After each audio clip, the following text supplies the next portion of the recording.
Salut la team, j'espère que vous allez bien, la team des pirates, j'espère que vous allez bien parce que moi ça va bien. Il fait froid ce matin, moins 2 degrés, mais c'est pas grave, je viens vous montrer que moins 2 degrés avec un beau soleil, voilà, ça passe. Hein, voilà. Un bon dimanche à vous les pirates. On s'est régalé dans le live vendredi soir, on a parlé de tension sexuelle, effectivement pour venir en couple, il faut savoir apprendre à recréer de la tension sexuelle. On s'est régalé, vous avez apprécié cette formation et j'adore quand vous appréciez ces formations et vous me dites que déjà vous avez compris des choses et que vous les avez mis en place.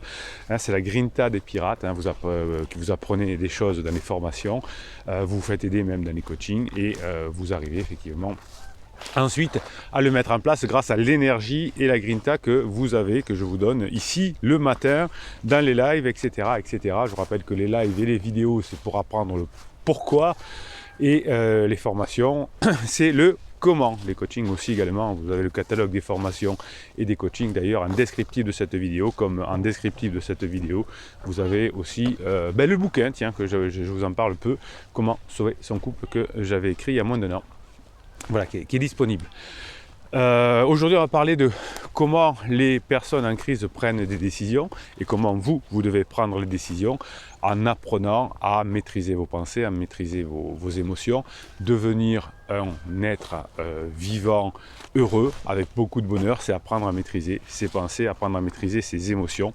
Si vous arrivez à faire ça, vous pourrez ensuite prendre les bonnes décisions. Et si vous prenez les bonnes décisions, eh bien, vous aurez des chances de réussir vos objectifs et de réussir votre vie. C'est ce que vous cherchez à faire. Sur cette team, sur cette chaîne, nous remplaçons le croire par le savoir. Beaucoup de personnes nous donnent des mauvais conseils, ou même des coachs, des fois des petits, avec des croires du type les femmes ne reviennent pas, les hommes ne reviennent pas, quand c'est mort, faut pas se laisser faire, t'es trop acquis, etc. Fais un silence radio. Tous ces croires qui ne fonctionnent pas, ici, on le remplace par le savoir, par la science, par les neurosciences. Et c'est pour ça qu'on se régale et qu'on arrive à avoir des résultats importants.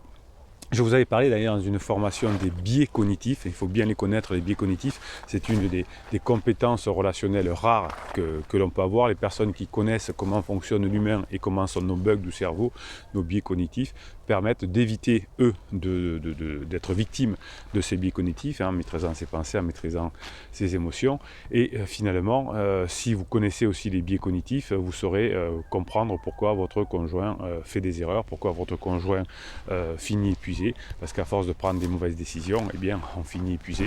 Et c'est à ce moment-là que, à la fin de la phase plateau, quand vous aurez bien géré votre phase plateau, eh bien, vous arriverez à récupérer votre conjoint pendant la phase d'épuisement, au moment de après la phase de regret, au moment des retrouvailles, si vous faites ce qu'il faut. Vous voyez sur le fil Telegram, vous voyez sur les commentaires de YouTube, là où vous vous exprimez, vous voyez que finalement toutes les histoires de couples qui sont depuis 5, 10, 15, 20 ans ensemble se ressemblent. On fait une lune de miel, après une phase de distanciation, où on ne s'occupe pas trop du couple. Ensuite, qu'est-ce qu'on fait? Eh bien, on passe une phase d'exploration que vous êtes sûrement en train de vivre. Et ensuite, si on fait ce qu'il faut, c'est-à-dire que si vous travaillez sur vous, si vous apprenez à montrer que vous avez changé, à passer des bons moments, vous rentrez dans la phase 4 du couple. Pourquoi il y a autant de divorces? Eh bien, c'est simplement parce qu'on ne comprend pas ce qu'il faut faire pour passer ces étapes de phase 3 et de crise existentielle.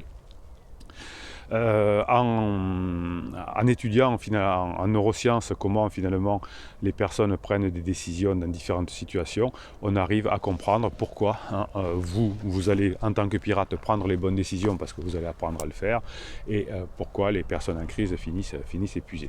Vous savez, par exemple, il y a des personnes qui, vous allez au restaurant, vous allez dans un resto, vous mangez très bien, vous prenez un dessert et puis finalement le dessert est bon mais vous n'en pouvez plus de manger. Eh bien la plupart des personnes auront un biais cognitif, qui s'appelle le biais du coût irrécupérable ou coût perdu, car ce que vous mangez ou non est investi et ne peut pas être récupéré, donc vous allez le manger quand même. Eh bien ce biais cognitif, vous allez l'utiliser en votre faveur pour permettre à votre conjoint en crise de prendre les bonnes décisions, puisque ce biais du coût irrécupérable, votre conjoint a passé 5, 10, 15, 20 ans avec vous, c'est un investissement de temps, c'est un investissement argent, c'est un investissement sensation. Pendant la phase 3 du couple, il y a des nuages qui se sont mis devant le soleil et votre conjoint croit que le soleil n'existe plus, comme certaines personnes pensaient à un moment donné que la Terre était plate. Heureusement, la science évolue. Donc vous allez pouvoir utiliser ce biais du coût irrécupérable qui va faire que finalement, même si votre conjoint aujourd'hui a des nuages dans sa vie avec comment dirais-je, avec la crise existentielle, avec la phase 3 du couple, eh bien, vous allez pouvoir, avec cette technique des coûts irrécupérables, on y reviendra évidemment au fur et à mesure des formations, hein, vous allez pouvoir faire en sorte que ces préjugés, ces biais cognitifs comme votre conjoint se retournent en votre faveur si vous savez le faire, si vous savez vous maîtriser vos pensées et vos émotions. Effectivement, hein, la tension sexuelle qu'on a vue cette semaine en fait partie. Si vous recréez la tension sexuelle, vous allez pouvoir mieux profiter, hein, de ce biais cognitif, hein, que l'on appelle encore le coût irrécupérable. La façon dont vous allez présenter les choses, ça vous allez apprendre aussi, vous avez plein de formations avec la répartie, avec la façon de gérer le plateau, etc. La façon dont vous allez présenter les choses, hein, vont influencer évidemment le coût irrécupérable de votre conjoint, mais aussi ses décisions en général. Hein, par exemple, on sait en neurosciences que si on présente, on va dire, un pot de yaourt où on marque 10% de matière grasse et sur l'autre on met 90% de matière maigre, eh bien on aura plus de choix, plus d'achats sur le yaourt qui est le même sur 90% de matière maigre. Donc en sachant communiquer convenablement, vous allez multiplier les chances de revenir ensemble. Alors évidemment, on est dans l'humain, hein, si vous ne mettez pas en place ce que l'on apprend, si vous le mettez mal en place, si vous ne respectez pas les procédures, eh bien ça va être plus compliqué. Il n'y a jamais 100% de chances de réussir. Ça va dépendre, non pas que vous soyez un homme ou vous soyez une femme, comme j'entends souvent, les femmes reviennent plus que les hommes ou l'inverse. J'en sais jamais les balivernes que j'entends là-dessus. Ce qui compte, c'est la façon dont vous appliquez ce qu'il faut faire. Voilà, c'est ça le discriminant en neurosciences. Si vous faites ce qu'il vous faut, vous avez des grandes probabilités de revenir ensemble. Si vous ne faites pas ce qu'il faut, il y a peu de probabilités, hein, notamment si quand vous commettez les interdits, vous avez cette fameuse formation sur les interdits qui vous aide beaucoup à savoir ce qu'il convient de ne pas faire pour profiter, hein, de la fin de la crise existentielle et notamment des biais cognitifs. Donc la plupart des personnes en crise sont victimes de ce qu'on appelle l'effet cadre, hein, que l'on connaît bien aujourd'hui en neurosciences, dans le fonctionnement dit de la théorie des perspectives. Ce qui veut dire que votre conjoint va être fréquemment influencé par la façon dont lui sont présentées les choses, puisqu'on a plus, quand on est en crise existentielle, on a plus d'émotions que de pensées. Hein. Donc c'est pour ça que si vous arrivez à bien gérer vos émotions et bien gérer vos pensées, vous ne serez pas victime de la théorie des perspectives, comme on dit, et finalement, vous allez vous apercevoir que votre conjoint en crise est très très très perméable, très sensible à des préjugés, hein, qui va faire que quand on est en crise, on voit qu'on a beaucoup de mal à prendre des décisions et on a des taux de prise de décision, comme on dit in vitro, c'est-à-dire en études de neurosciences, qui sont à côté de la plaque, et c'est ce que souvent finalement, hein, vous me dites je ne comprends pas la logique de mon conjoint. Eh bien c'est simplement parce qu'on n'utilise pas correctement le préfrontal. Les personnes qui obtiennent les meilleures décisions finalement, hein, qui prennent les meilleures décisions dans leur vie, obtiennent un bien-être, une meilleure santé et une meilleure relation. Et comme votre conjoint effectivement prend des mauvaises décisions, prend des décisions moins intelligentes entre guillemets de façon rationnelle, eh bien c'est pour ça que l'épuisement arrive et la souffrance arrive. Donc la capacité à prendre des décisions, c'est une compétence à part. Je pense que je vous ferai d'ailleurs une vidéo là-dessus pour vous aider à faire prendre les bonnes décisions. Je ferai même une formation, je pense, dans quelques temps. Là j'ai d'autres projets pour l'instant, mais je pense que je vous ferai une formation sur comment faire prendre les bonnes décisions à votre conjoint. Mettez-moi d'ailleurs en commentaire de cette vidéo si vous avez des besoins de formation. S'il y a des besoins de formation, il y en a 75 dans le catalogue qui est en descriptif de cette vidéo, mais peut-être que vous avez encore besoin de formation, donc n'hésitez pas, hein, pensez bien à me mettre ici en bas descriptif des formations que vous aimeriez avoir. Donc finalement, la pensée rationnelle et l'intelligence sont des qualités qui sont indépendantes, et votre conjoint peut être très intelligent. Souvent vous me dites en coaching, mon conjoint avait plein de valeurs, c'est quelqu'un d'intelligent, etc. quoi, et là, elle fait n'importe quoi ou il fait n'importe quoi. C'est tout à fait normal, hein, puisque être intelligent, ça ne veut pas dire prendre des décisions rationnelles pendant sa crise existentielle. Donc d'ailleurs, l'histoire regorge d'exemples de personnes intelligentes qui ont pris des mauvaises décisions, même des chefs d'État, même des chefs politiques, parce qu'ils sont aussi eux-mêmes vulnérables aux biais décisionnels. Hein. Vous aviez la formation sur les biais cognitifs, les biais décisionnels, et finalement, tout le monde, notamment en crise existentielle, on est vulnérable par rapport à ces biais décisionnels, et dans des situations spécifiques, eh bien, l'intelligence de votre conjoint va même jouer contre elle, hein, contre lui. L'une de ces raisons, c'est ce que j'appelle le raisonnement motivé. Lorsque votre conjoint est tellement attaché à une idée, c'est fini, j'y reviendrai pas, c'est mort, que votre conjoint va utiliser l'intelligence pour rationaliser ses pensées et abattre toute critique qui pourront souvenir, comment dirais-je, même si ça fait souffrir, même si ça lui fait faire des bêtises. Donc plus vous allez reparler de votre couple, plus vous allez entériner le fait que votre conjoint va devoir prendre des justifications sur ces données. Lorsque vous, au contraire, vous créez de la tension sexuelle, comme on l'a vu dans la formation de cette semaine, de la légèreté, des bons moments passés ensemble, eh bien votre conjoint n'aura plus besoin de se sédimenter dans ses justifications, et petit à petit, il va pouvoir changer l'idée.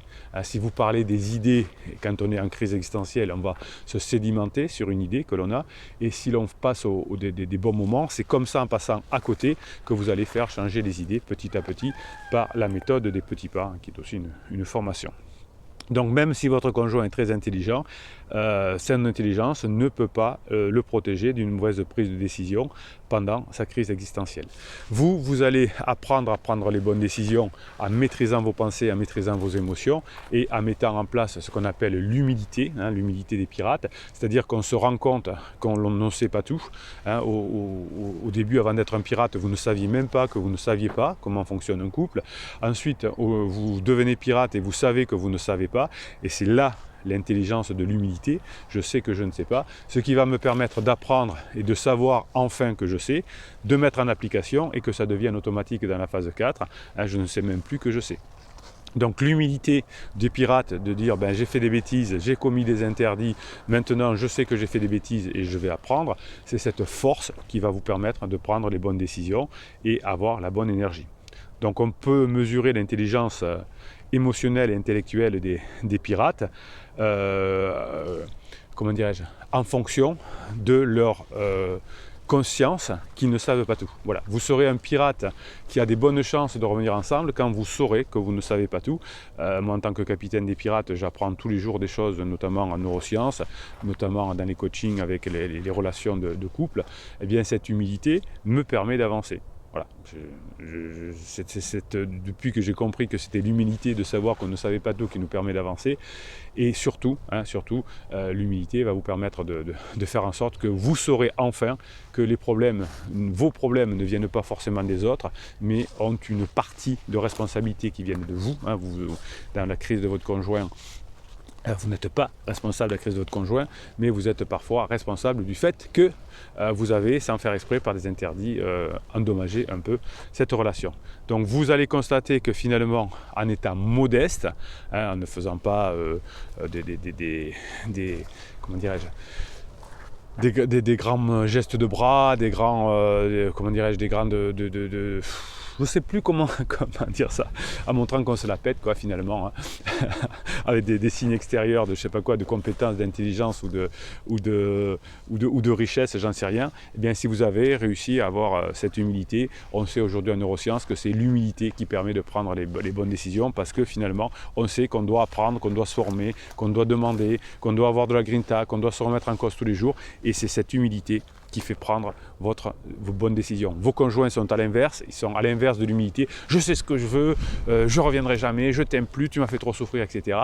Et finalement, ils finissent par revenir parce qu'ils prennent des mauvaises décisions et ils s'épuisent.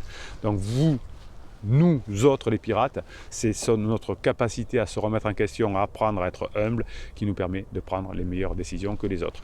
On va aller faire un tour du côté de Telegram, l'application Telegram. c'est votre application de pirate. Vous tapez Canal Bruno Marchal, où vous avez le lien aussi pour atteindre Canal Telegram en descriptif de cette vidéo, juste à côté du catalogue de formation. Et ensuite, je répondrai à un commentaire sous YouTube que vous me mettez tous les jours pour donner de la grinta aux pirates. Donc Telegram, c'est votre canal. Tous les jours sur mon...